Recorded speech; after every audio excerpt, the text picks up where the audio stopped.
Hey Maddie, peace. So welcome. This is going to be your reading. Alright, so let's begin. Alright, so first things ooh, this laptop is hot. God damn. But anyways, alright, for sure. First things first, we're gonna break down your sun, your moon, and your ascendant, right? So you have your sun in Scorpio in the ninth house. You also have your moon in Scorpio in the ninth house, right? And then your first house or your ascendant slash rising is in Aquarius. All right, so let's look at where Mars and Saturn is. As Mars rules Scorpio and Saturn rules Aquarius. Anyways, so because you have your ascendant in Aquarius, Saturn becomes your chart ruler, and the combination between Saturn and Mars, right? Because you have Saturn in Aries, and Aries is ruled by Mars, and then you have your sun and your moon in the sign of Mars as well. So both Mars and Aries are planets that deal with maleficency. They deal with hardship, loss, struggle, pain, um, strife. Violence. All right, so that's just a brief, overlook because, but we'll get into it as we get into it. You feel what I'm saying? I hope you feel what I'm saying. But anyways, okay. So the first thing we're gonna look at is your ascendant, which is in Saturn in the second house. I for sure. So with my bad, Saturn. Your Saturn is the first thing we're gonna look at, and your Saturn is in Aries in the second house. Okay, so essentially, um, so okay, Aquarius. You feel me? Okay, so Aquarius, you have your ascendant in Aquarius. Aquarius, not Aquarius. Sorry, I'm kind of like all over the place right now. So the first house, right, or the ascendant as it's also known, is the house that signifies one's personal life. It deals with things that are personal to you. You feel me? It deals with your body, for instance, the way that you look. It deals with your health. It deals with like things about you that are just natural that you don't have to try, things about you that don't take energy but that just are manifested and present within you. You feel what I'm saying? So to help you better understand the ascendant, let's look at your sun and your moon, because the sun, the moon, and the ascendant, the three of these, they the three of these, they go on to create your individuality. You feel me? Your expression, like your character. You feel me? So the sun, it deals with your expression. So understand the sun is masculine. It deals with electricity. You feel me? It's a spark. So it deals with your ego, your identity, the things that you bring light to, the things that you show interest in. You feel me? So the sun, right, it vitalizes things. When you think about the sun, right, you should think energy and you should think life. You feel me? The sun gives life to things. So ultimately, your sun sign is what you are giving life to. You feel me? Like what is most vitalized for you, and for you, that's the Scorpio energy, right? And we'll get into Scorpio. So that's the sun, right? What you're vitalizing, what you're expressing, the things that you are putting in effort, what you are directing your will towards. You feel what I'm saying? That's the sun.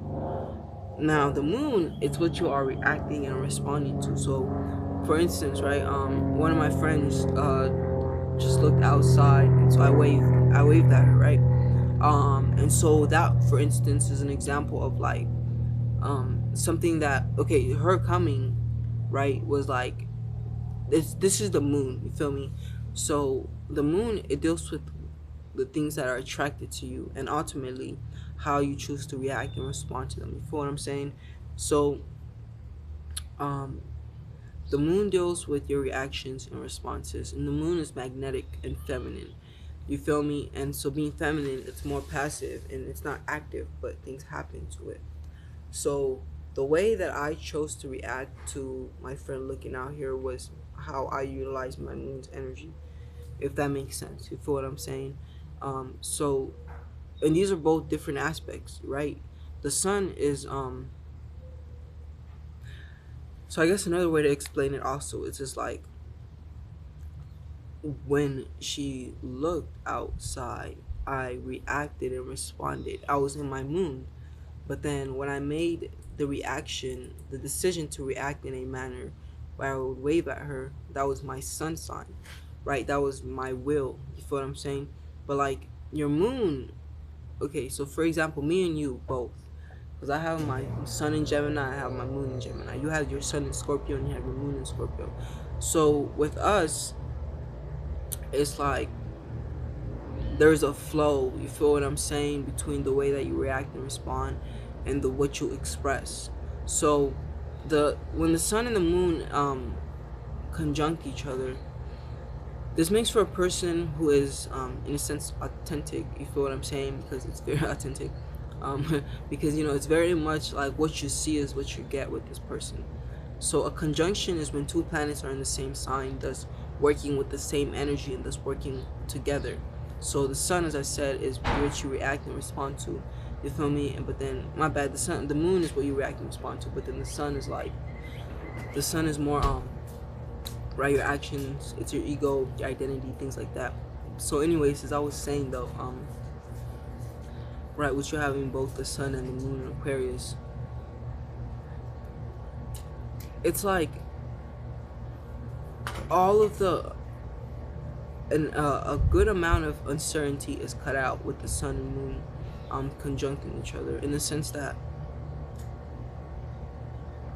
not even uncertainty, but like there's this awareness of self manifests. You feel what I'm saying? Where it's like um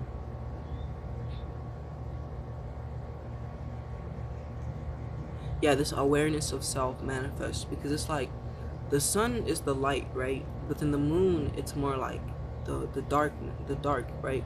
But then it's like when the sun and the moon are together, it's like the sun is aspecting, shining its light on the moon. So then this produces, right, this revelation of self, or this energy where you're on the same page with yourself. You feel what I'm saying? So yeah, we'll explain it like that. Anyways, so like with all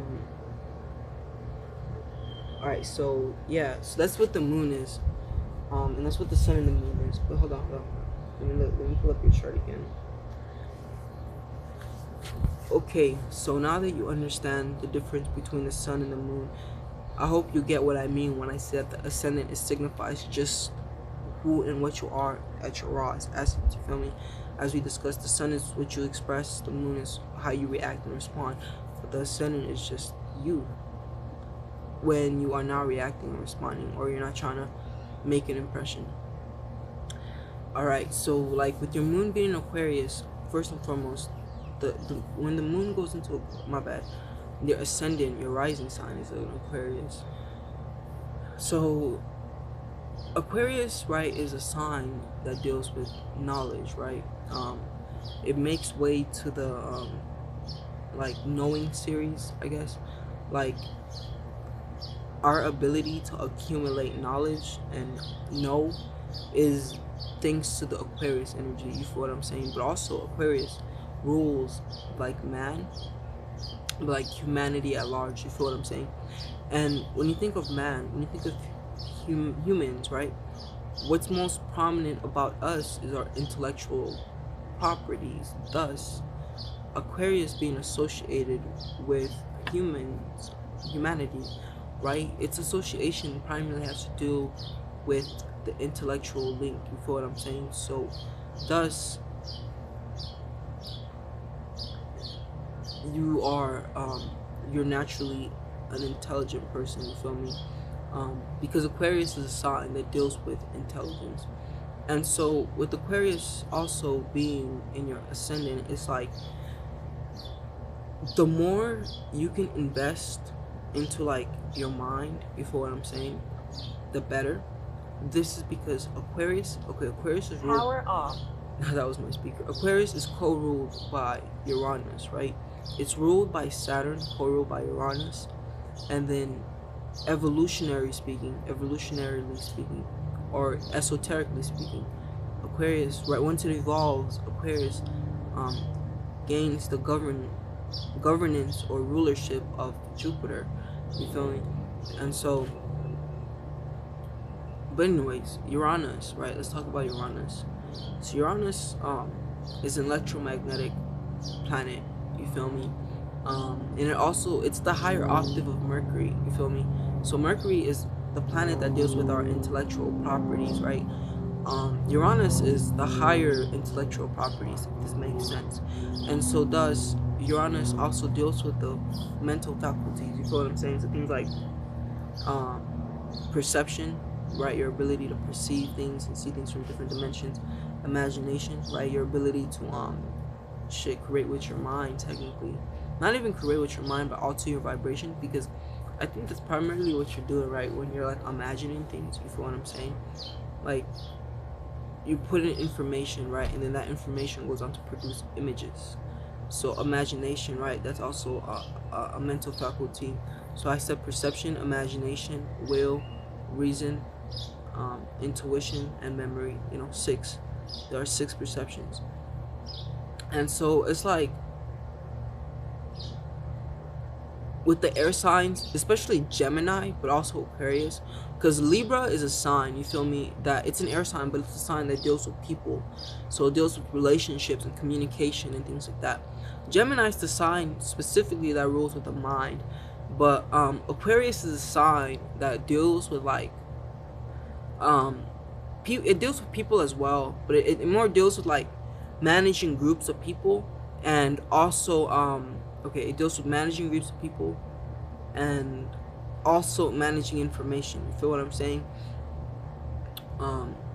But both Gemini and Aquarius are signs. Hold on, what degree do you have Aquarius? Okay, so 8 degrees, uniqueness.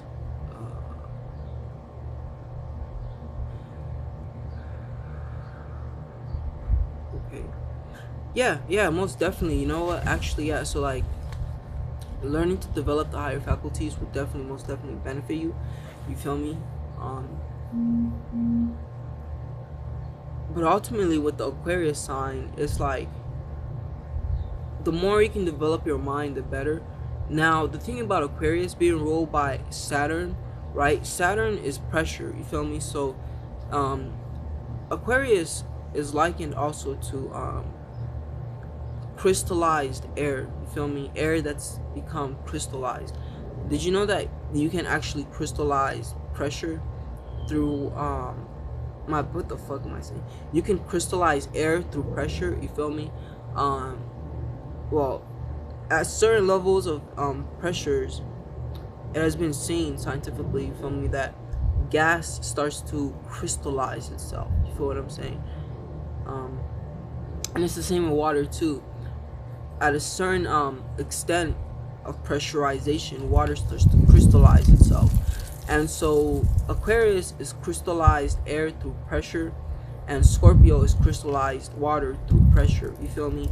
So both of these signs deal with pressure. And when you think of pressure, you think uncomfortability, right? Tenseness.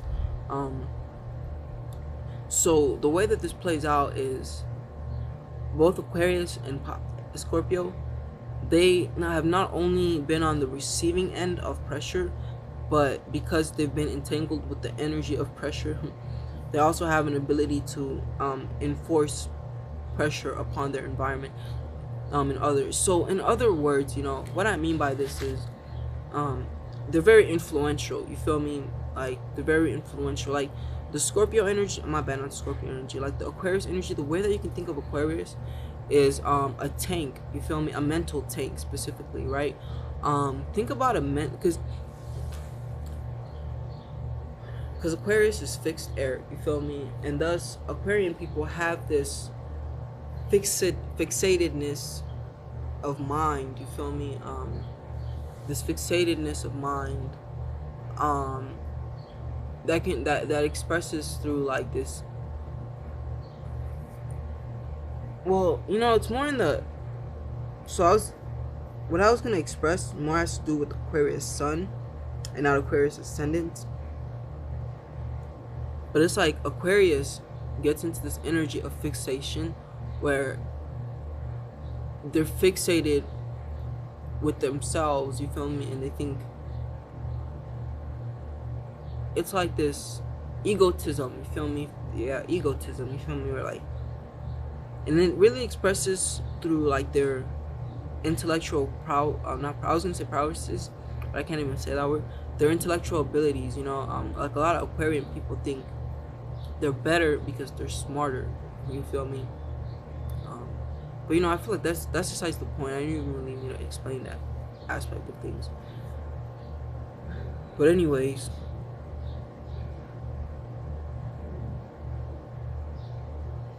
okay, yeah, I'm over here thinking right now.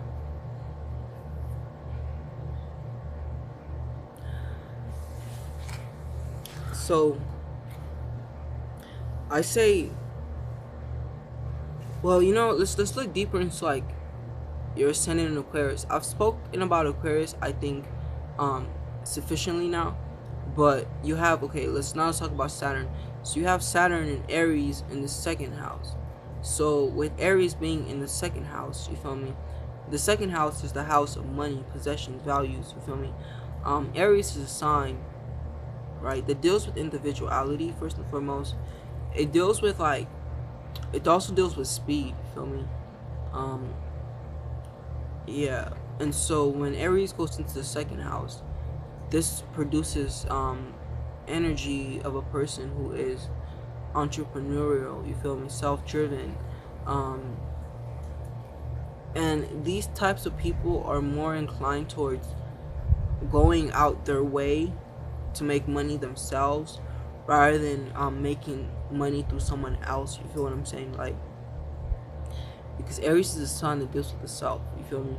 And okay, so like, yeah, with Saturn being in Aries, well, with Saturn being in Aries in the second house, first and foremost.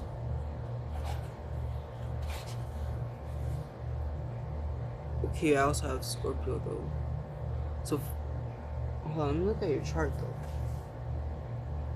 You have Mars and Virgo in the 7th house, Jupiter in the 1st house, Mercury in the 10th house. Okay. So, Saturn is a planet that deals first and foremost with safety. You feel me? And what I mean by this is our desire to want to be safe and like secure. It's produced through the influences of the moon, but also Saturn. You feel me? But Saturn and the moon, they are connected. You feel what I'm saying? But anyways, so Saturn, because Saturn deals with safety, you feel me, and security, thus it also deals with structure, systemization, groundedness, self-preservation, you feel me? But Saturn is a maleficent planet, you feel me? It's a negative planet.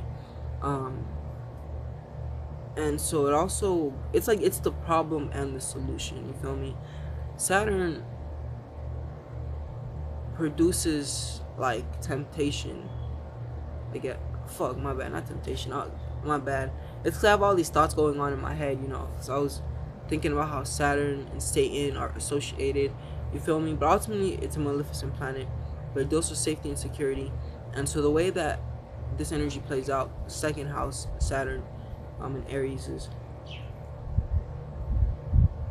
you may be a type of person who may be very worrisome about your money. You feel me? Like, you may be afraid of you losing money.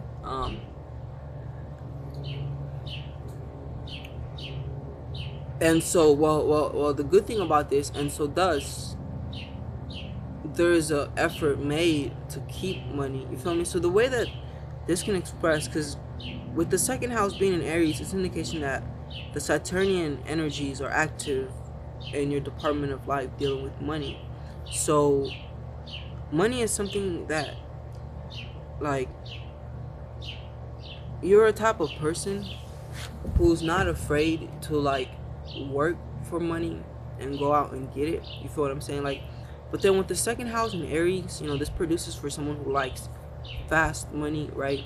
But I also want to say this, like, you have like your sun and your moon in the ninth house, so you are very much a type of person who values and brings her attention and awareness more specifically towards, like, um knowledge and wisdom and, like, spirituality and things that are intangible, like emotions, feelings, like desire, you feel me, like, yeah, you feel me, like passion and all those types of emotions.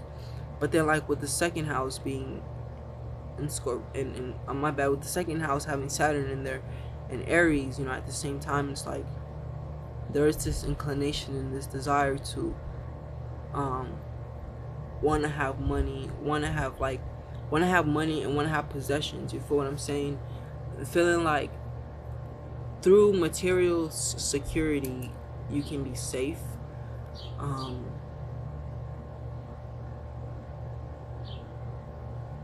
nah, like, it's not even. I'm gonna conclude this by saying that, like, yeah, um, there's this strong inclination and desire towards wanting money. And now Aries is a sign, right, that deals with the self, the me, the I. So you have Saturn in Aries, and so with Saturn being in Aries, Saturn is expressing through the Aries energy, and because the Aries is like the energy of the self, um, thus self sabotage is also produced when Saturn goes into Aries. You feel what I'm saying? And this, yeah, self sabotage and this energy where it's like there are big ambitions and big desires and big goals you strive and desire to want to go for, but then it's like simultaneously there's a voice that, like, targets you down. Is like, nah, you can't do that shit. Like, who do you think you are, huh? You feel what I'm saying? Cause yeah, you feel what I'm saying. So yeah, so with Saturn being in Aries, it's important to um create energy, not create energy, but start learning how to work with self-image and learn how to um create self-image, and self-image, working with images and visions and imagination is fire. You feel what I'm saying? But it's like, you have earth sign in your chart, but it's like you have a good amount of, like, water and fire in your chart. You feel me? Most of your chart is water and fire. um yeah, most of your chart is water and fire, really. And so, but then you have that Mars in Virgo. Mars and Virgo in the seventh house, you feel me? So it's like, with you having Mars and Virgo in the seventh house, that does ground you and it does make you practical and it does make you a person who knows how to, in a sense, make a plan and then follow and execute the plan. You feel what I'm saying? Um, yeah. And then with it being in the seventh house is a house that deals with, like, relationships, you feel me, and partnerships. So, Mars is the planet of ambitions, motivations, execution. You feel me? So with Mars being in Virgo in the seventh house, um, you are most likely really motivated and inspired by others. You feel me? By especially those that you feel close to and are in a relationship towards, or you may be motivated um, to do something because of a relationship or because of another person. You feel me? Same difference. Um, or, like, just thinking about relationships may motivate you. You feel me? With that Virgo in the seventh house energy. My bad, with the Mars in the seventh house energy. Um,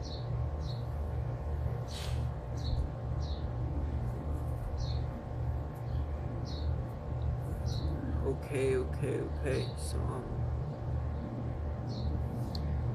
now let's talk about your sun and your moon. So with your sun and moon being in Scorpio in the ninth house, naturally you attract information and knowledge and wisdom. You feel me? And it's of great importance that you invest energy into like your beliefs and your philosophy and like just your perception. You know, I would use the word religion because the ninth house does deal with religion, but it really specifically deals with the things that come with religion, like a viewpoint, a way of living, morals, principles. You feel what I'm saying? So it's important that for you and of yourself to live a life where you have morals and principles. You feel what I'm saying? That type of energy. Yeah, but it's like you are a type of person. Okay, so it's like with you having the sun, my bad, with you having the ninth house in Scorpio, um,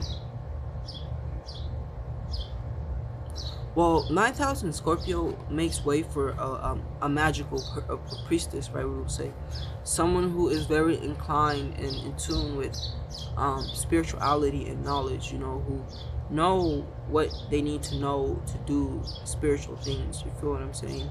That's on Scorpio ninth house. But then when the sun goes into Scorpio, it's like the sun is bringing attention to Scorpio energy, and so this can produce an energy of trauma, you know, where you and of yourself went through a lot of trauma weight going up. But it's like ninth house energy, this perception is like, let's say a person who is traumatized and they have their sun in the third house in Scorpio, their trauma, you feel me, doesn't extend beyond their immediate environment. You feel me? And they're traumatized, but they're connected and attached to their environment. But then it's like Scorpio in the sun, Scorpio in the ninth house, right? Which is the opposite house of the third house. This is more broader perspective, broader perception. You feel me? So it's like, um, this person, when they go through things, they have a broader awareness of why they're going through things, a more philosophical perception, and an ability to be able to realize that what you're going through is not happening to you before you. You feel what I'm saying? That type of energy, you feel me? So Scorpio is a sign that deals with healing, right? And so thus it also deals with like traumatization. Like a lot of the times Scorpios are powerful healers because they went through a healer's journey, I guess, where they themselves dealt with like trauma, you feel me? And this trauma can manifest as like all types of things, you feel what I'm saying? But then, yeah, also with you having Mars and Virgo as well, Virgo is a sign that's associated with purity, you feel me? And esoterically speaking, Virgo is associated with purification, you feel me? Purifying things and purifying things so that you can reveal their purity and divinity, right? And Scorpio is a sign. It's like muggy waters, you feel me? Muggy waters. Like it's fixed water. When you think of fixed water, right? Let's put water and we fix it, right? And it just stays there. This water is gonna start to accumulate dust and dirt and bacteria and microbes. You feel me? So the Aquarius energy, my bad. The Scorpio energy, it tends to be an accumulation of stuff. You feel me? An accumulation of stuff also that they attract and they drew in from others and from their environment. Because Scorpio, unlike Cancer, Aries, Taurus, Gemini, Cancer. These are the first four signs. You feel me? The first signs to come into sequencing. So these signs deal with the self, but then Leo, Virgo, Libra, and Scorpio, these signs came after the fact. So these signs, they deal with the self, but they also deal with others. You feel what I'm saying? So Scorpio is a sign, for instance, who is influenced by another person. But but Pisces, they can be very foolish and delusional and be manipulated by another person. But then Scorpio, when they're being influenced, they're also registering how they feel about it. They take into consideration the other person and themselves. Pisces just takes into the consideration the other person. Scorpio takes both into consideration, their feelings and the other person's feelings. But then Cancer really more only cares about their feelings, and if they care about you is because they have a feeling to want to care. You feel me? To want to care about you, like, if that makes sense. But then Scorpio, it's more like they're put in situations where they have to react and respond, you feel me, to what another person is doing, or X, Y, and Z. You feel what I'm saying? So Scorpio is more influenced by others. Um, and so thus it becomes important that you create systems of cleansing and purification and purifying yourself. You feel what I'm saying? So, um, Mady, I hope your name is Mady. So of course I have so much more to say, and thus I would definitely love to continue and go deeper into your chart. Let me know if you like to work more with me, and I love to help you, and I love to do a full birth chart reading. And so today I kind of just sat down and looked at your chart and discussed, specifically your sun, moon, and ascendant. But when I do the full chart reading, I sit down, I take notes, I highlight the things that you need to hear, what's most important. And it's definitely a valuable reading, to have, because it's a breakdown of everything in your chart. So if you're interested in that, definitely let me know, and I'd love to get that full birth chart reading for you. You feel me? Alright, peace. And definitely let me know what you think. And by the way, if you wouldn't mind, I would appreciate you writing a review, right, and posting it on your Facebook and telling any of your friends, right, about these donation based readings that I'm doing. You feel me? Alright, peace.